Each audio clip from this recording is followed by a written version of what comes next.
1.170 problem. This is a problem based on collisions where we are जहाँ पे हमें एक स्टेशनरी बॉल है like this, तो एक both the balls are smooth और स्मूथ बॉल जो है ये इस स्टेशनरी बॉल को स्ट्राइक करती है.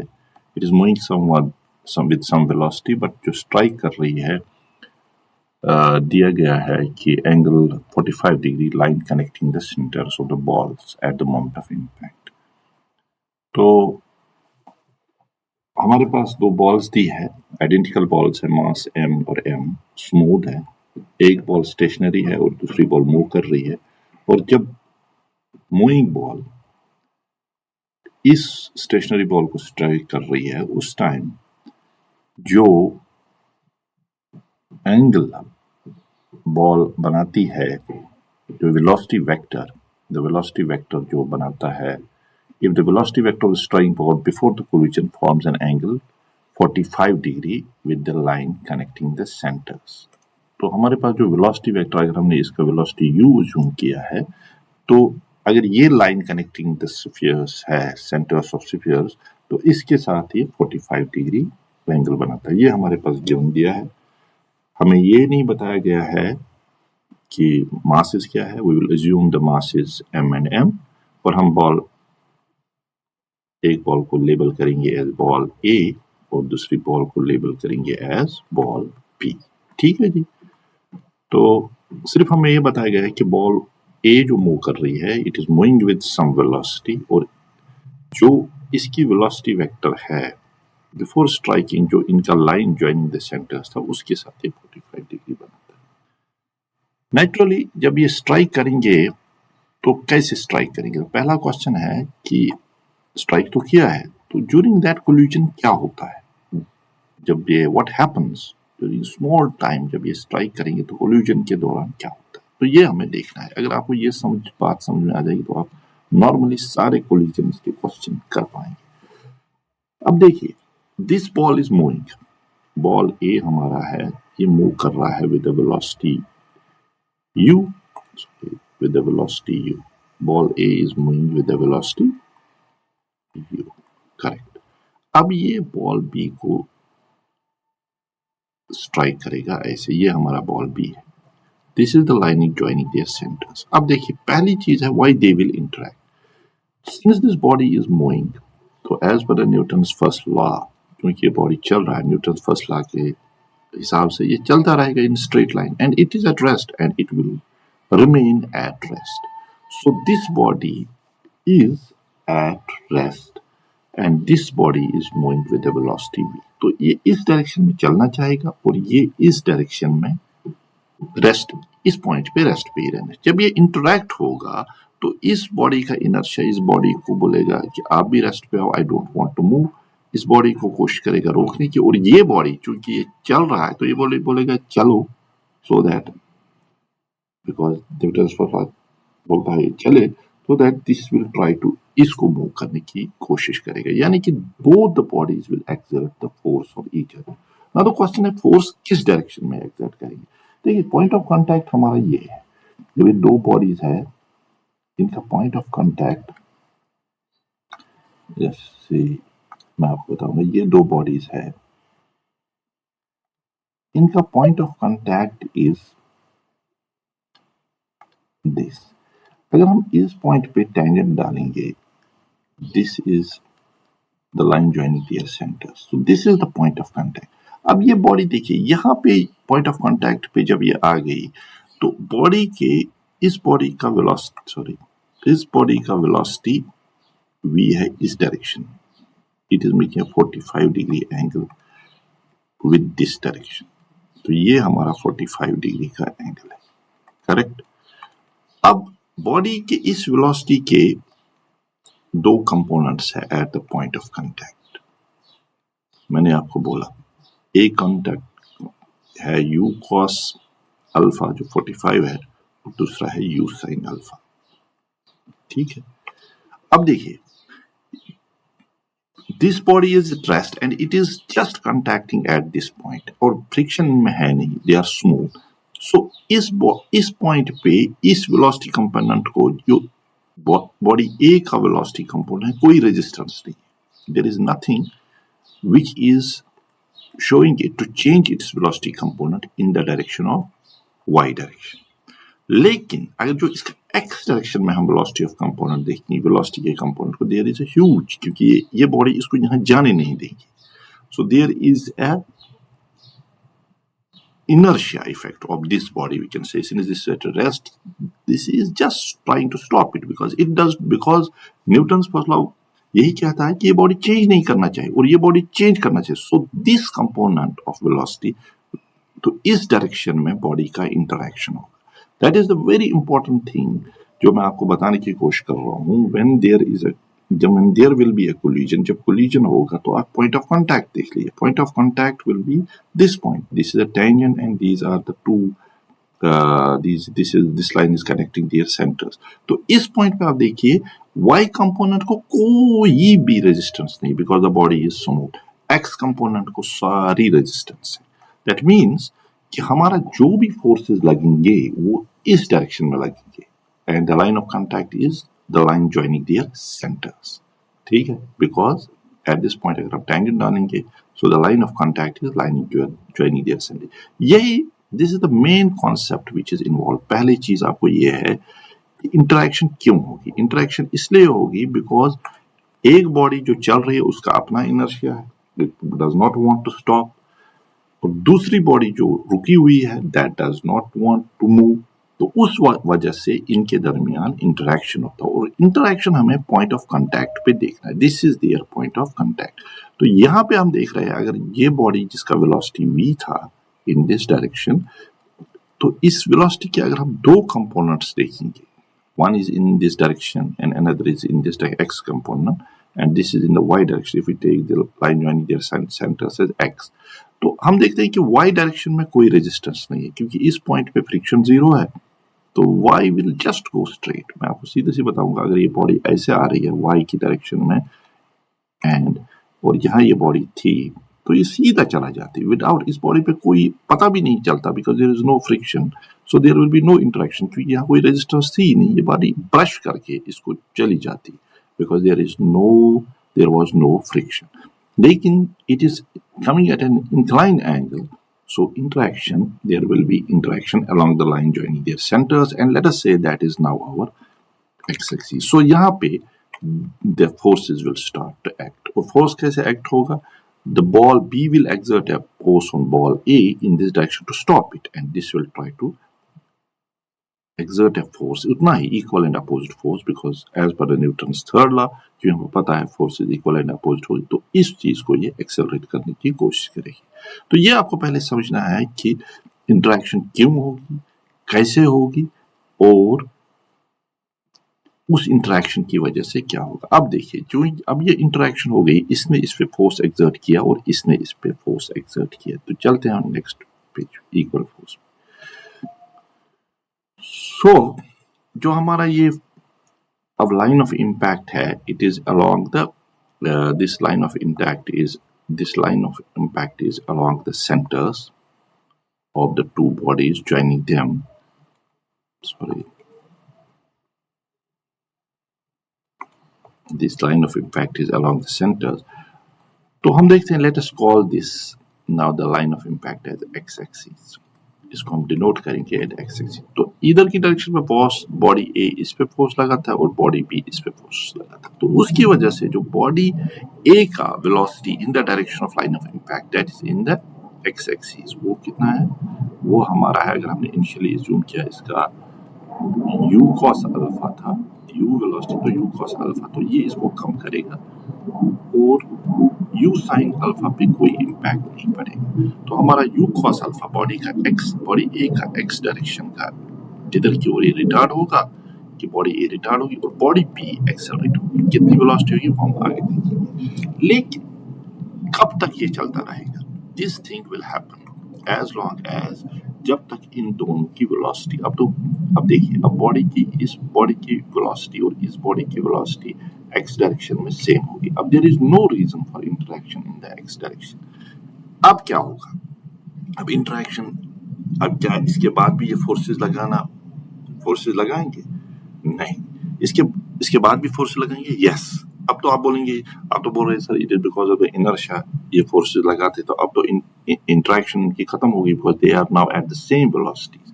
लेकिन अब आप देखिए यहीं पे चूंकि bodies are elastic, we assumed that the bodies are elastic. अब इलास्टिक बॉडी में क्या होगा जब इंटरेक्शन शुरू होती है, देखिए मैं आपको बताता हूँ कि ये बहुत इंपॉर्टेंट कॉन्सेप्ट है जो आपको समझ में आ जाएगा। अब बॉडी एक एक्सेलरेट कर रही है, बॉडी बी डिसेलरेट कर रही है, तो क्वेश्चन ऑफ डिफॉर्मेशन वहीं से आता है, डिफॉर्मेशन क्यों होगी इनमें। अब देखिए, अब ये बॉडी इनिशियली ये बॉडी चल रही थी, तो इस बॉडी का ये पार्टिकल, लेट अस से दिस पार्टिकल बॉडी का था, ये अब चलने लगा, लेकिन this body was still at rest, this particle was still at rest. इसी तरीके से इस बॉडी का ये रुकने लगा, but this was still moving with the same velocity in the x direction. तो उसकी वजह से क्या होगा, there will be compression here and similarly there will be compression here. A body elastic, we will assume that these compressions are in the form of एक किस्म का spring जैसे है ये, तो we will say that this compression is like it is happening in a spring। समझ में आ गई बात, क्योंकि ये चलना शुरू किया, ये रुका था तो कंप्रेशन होगा, ये चल रहा था ये रुकना शुरू होगा, कंप्रेशन हो गया। सो हमारी जो कुछ काइनेटिक एनर्जी है इस कंप्रेशन में चले जाती है, तो बॉडी में डिफॉर्मेशन आ जाती है। यही से ये कॉन्सेप्ट जो बुक्स में लिखा है कि मैक्सिमम डिफॉर्मेशन पे इनकी वेलोसिटी सेम होती, तब तक ये चलता रहेगा, ये तब तक चलता रहेगा जब तक इनकी वेलोसिटी का डिफरेंस होगा। कंप्रेशन तब तक चलता रहेगा जब तक इनकी इक्वल वेलोसिटी नहीं होगी। Once there is an equal velocity तो हमारा डिफॉर्मेशन मैक्सिमम होगा, यानी कि जो इन मॉलिक्यूल्स का एक किस्म they behave as a springs, इनमें कंप्रेशन बहुत होगा, compression maximum होगा, and the bodies will now be moving with the same velocity along the line of contact। y direction में तो कुछ हो नहीं रहा है, लेकिन along the line of impact जो हमारा x एक्सिस है, इसमें हमारा इनका वेलोसिटी, इनका कंप्रेशन मैक्सिमम होगा, यानी there will be a maximum potential energy at that time store, यानी कि हमारा कुछ काइनेटिक एनर्जी इस कंप्रेशन में चला जाएगा। दैट इज द पॉइंट जब इनका वेलोसिटी बराबर आ गया। अब ये कंप्रेशन चूंकि बॉडी इलास्टिक है, ये वापस अपनी शेप में आ रहा है, still there is a interaction, ये इस पे फोर्स लगाएगा, फर्दर रिटार्ड करेगा, ये इस पे फोर्स लगाएगा, क्योंकि ये खुल रहा है, पहले कंप्रेशन हो रहा था, अब एक्सपेंशन हो रहा है, तो इसकी वेलोसिटी बढ़ेगी और इसकी वेलोसिटी और घटेगी, and when they finally separate this will move with the velocity greater than the velocity of body B will be greater than the velocity of body A in x direction. ये collision का फंडा है। देखो मैं आपको इसको ऐसे समझाता हूँ, नॉर्मली आपने पढ़ा भी होगा जो आप कोलिजन पढ़ते हैं, अगर हमारी बॉडीज ऑफ से फॉर एग्जांपल एक बॉडी है और दूसरी बॉडी है, दूसरी बॉडी भी है, सेम मास है m, इसका भी मास m है, इसका भी मास m है। अब ये इन दो के बीच कोलिजन हो रहा है, ये स्टेशनरी है, ये आ रहा है, तो क्या होगा collision, this is stationary, this is moving with the velocity. During the interaction, देखिए during the interaction this body will exert a force on this, तो इसको एक्सेलरेट करेगा और ये बॉडी वापस उतना ही फोर्स लगेगा, because as per Newton's law forces are acting in pairs. तो इसका वेलोसिटी कम होगा, इसका वेलोसिटी बढ़ेगा, एक पॉइंट आएगा इनका वेलोसिटी बराबर हो जाएगा, नेचुरली वो कितना हो जाएगा, ये भी आधे वेलोसिटी से चलेगा, ये भी आधे वेलोसिटी से चलेगा, सेम तो होना चाहिए ना, किसी वेलोसिटी से तभी तो होगा, सेम वेलोसिटी क्या होगा, आधा वेलोसिटी इनका होगा, ठीक है। तो दिस विल बी बिकॉज एक पॉइंट आ जाएगा, they will move with the same velocity, that will be the half. उसके बाद हमारा इनमें क्या होगा, डिफॉर्मेशन मैक्सिमम होगा, यानी कि एनर्जी, अब देखिए अब वेलोसिटी हाफ हो गई, मास कितना है इनका, मास 2m है, सो अगर आप काइनेटिक एनर्जी देखेंगे m into 2m into v/2 square 2n2, सो v/4 आ गए ना, v/2 का स्क्वायर। अगर मैं इसका देखूं कॉमन वेलोसिटी, तो हमारा m तो वही रहा, 2 cancel, so it is m v²/4। Initially कितना था इसका, 1/2 ऑफ m v²। देखो अब ये हाफ हो गई वेलोसिटी, अब वो हाफ हो गई काइनेटिक, यही हाफ काइनेटिक एनर्जी कहाँ जाएगी, इन द पोटेंशियल एनर्जी, ठीक है। अब यही पोटेंशियल एनर्जी जब इसका वापस एक्सपेंशन होगा तो इसको फिर ये एक्सेलरेट करेगी, क्योंकि स्प्रिंग पहले कंप्रेस्ड था इसका और इसका भी, as for assume they are spring, they are compressed, जब तक इनका वेलोसिटी सेम नहीं हो गया। हो जाएगा, फिर ये वापस एक्सपेंशन में जाएंगे क्योंकि इसका शेप रिगेन करना है, तो ये इसको फोर्स देगा इस डायरेक्शन में, ये इसको और रिटार्ड करेगा और फाइनली ये V से जाएगा, ये सारा हाफ काइनेटिक एनर्जी ये V से जाएगा and this will move, this will stop. अगर आप आप देखेंगे इस कॉन्सेप्ट को, आप समझेंगे कि क्या होता है कोलिजन्स में, तो आप इस सारी प्रॉब्लम को फिर मैथ करना इसके लिए बहुत आसान हो जाएगा। So I will summarise it again कि ये बॉडी हमारा है, this is body B, this is body A। And just a minute, I will rub this.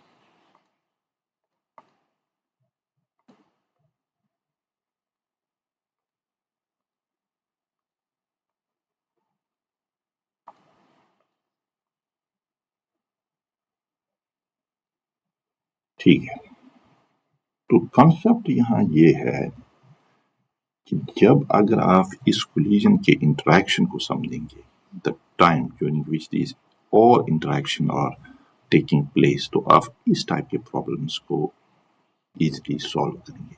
Why I have taken this problem, this is because ये आपको understand कराता है collision में क्या होता है।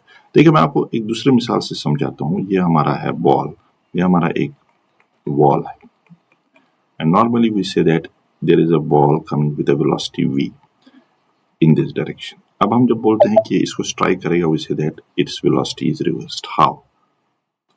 देखो मैं आपको बताता हूँ, and collision is elastic.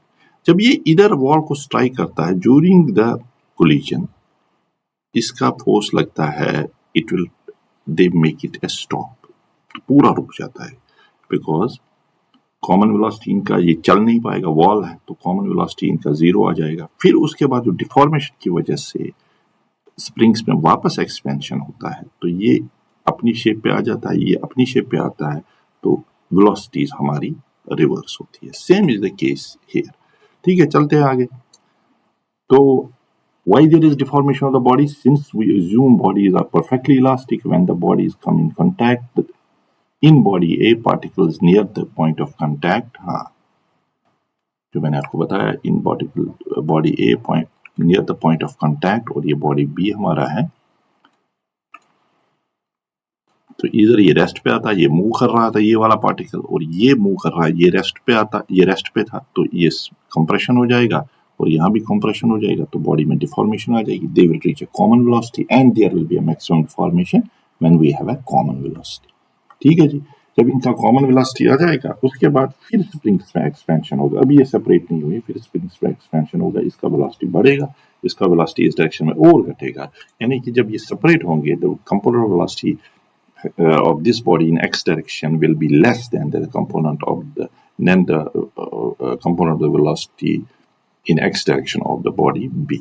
ठीक है, तो ये हमारा मकसद है। इसमें आगे चल के हम देखते हैं।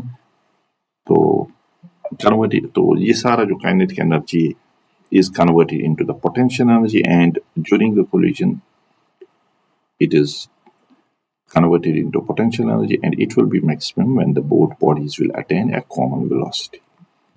When both bodies are moving with a common, let us say that common velocity is vx. So तब तक ये compression हो जाएगा और deformation maximum हो, उसके बाद बॉडी फिर अपना शेप रिगेन करेगी।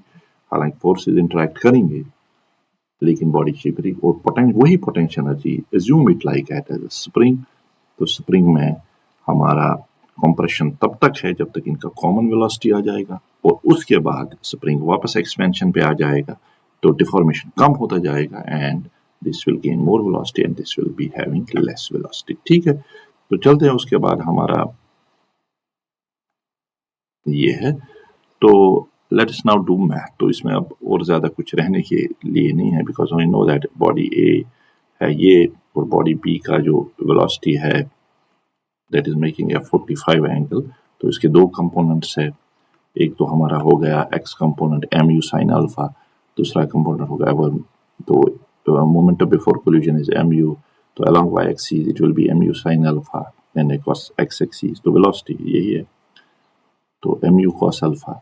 और हाँ, let vx be the velocity of the bodies when the time of the maximum deformation, जब इनका मैक्सिमम डिफॉर्मेशन होगा उस टाइम इनकी वेलोसिटी क्या होगी, कॉमन। इसलिए हम ये आप यहाँ अटेंशन कीजिए कि दोनों की वेलोसिटी उस टाइम सेम होगी, इसलिए हम एज अ Vx लेंगे। तो उस टाइम अगर हम x डायरेक्शन में मोमेंटम कंजर्व करेंगे, सो mu cos alpha, that is initial momentum will be 2m Vx, because Vx will be their common velocity at the time of maximum deformation. उससे पहले it is not the same, because उससे पहले velocity और body A body B बढ़ रहा है, velocity of body B घट रहा है, फिर कॉमन आ जाएगा, फिर बढ़ेगा।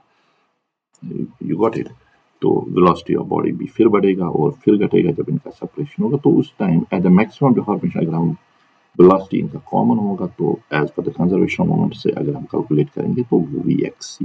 ठीक है जी, तो चलते हैं आगे।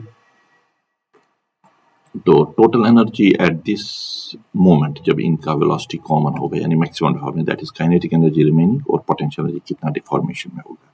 काइनेटिक एनर्जी उस टाइम क्या होगा रिमेनिंग, एम वी वाई का उसका वाई कंपोनेंट तो चेंज हुआ नहीं वेलोसिटी का बॉडी ए का Vx, और दोनों बॉडीज का मास 2m है और Vx से दोनों कॉमन वेलोसिटी है, स्क्वायर हो जाएगा।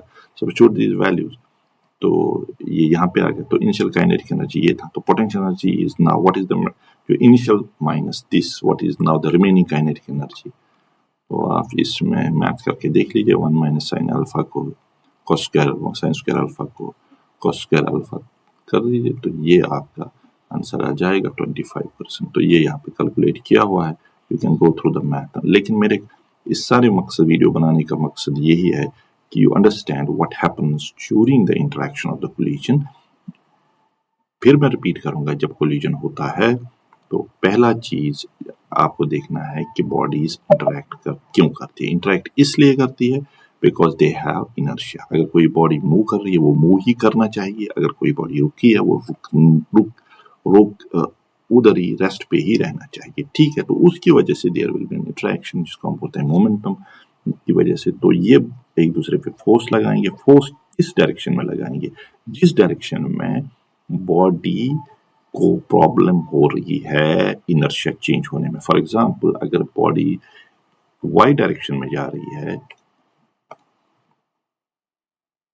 ऐसे, और एक बॉडी को ऐसे जो स्मूथ है टच कर रही है, there will be no interaction, क्योंकि बॉडी वाई डायरेक्शन में जा रही है तो कोई मसला ही नहीं है, because there is nothing which is stopping it from going the Y direction. इसलिए जिस डायरेक्शन में बॉडी को, अगर हमारे पास दो स्मॉल बॉडीज है, सर्कुलर बॉडीज है, तो it will be the line joining जो हमारा ये है, जब इसको टच करती है तो इसका वेलोसिटी यहाँ पे है, तो this is the point of contact, this is the point of contact. So इसका एक्स डायरेक्शन में जो वेलोसिटी कंपोनेंट है इसको रेजिस्टेंस फेस होगी, so and that will be the line joining there centre. तो सारा खेल इसी का है, तो उसकी वजह से फोर्सेज अप्लाई शुरू होना चाहिए। This will start moving, this will start to retard in the x direction। उसकी वजह से चूंकि बॉडी इलास्टिक है तो यहाँ पे पार्टिकल पहले मूव करेगा, ये अभी मूव नहीं कर रहा है, ये अभी रुकना शुरू होगा, ये अभी मूव नहीं, ये मूव कर रहा है, तो कंप्रेशन होगा, कंप्रेशन की वजह से डिफॉर्मेशन होगा। जब तब तक होगा जब तक इनकी वेलोसिटी सेम हो जाएंगी। जब वेलोसिटी सेम होगी फिर एक्सपेंशन शुरू होगा, इन जो आपने किया था पोटेंशियल एनर्जी रिलीज होना शुरू होगी, फिर वो इस चीज को बढ़ाएगी, इस velocity, because force will be still in the same direction. इसकी वेलोसिटी बढ़ाएगी और इसकी वेलोसिटी कम करेगी। सो आपका इंटरेक्शन आप देखेंगे कि इसकी वेलोसिटी एक्स डायरेक्शन में इस बॉडी से ज्यादा होगी, वो डेफिनेटली होगी। तो वो मैंने आपको समझाया कि अगर हम एक बॉडी है जिसका कोलिजन होता है सेम बॉडी के साथ विच इज एट रेस्ट, तो वेलोसिटीज कैसे एक्सचेंज होगी। पहले ये कॉमन वेलोसिटी v/2 पे आ जाएंगे,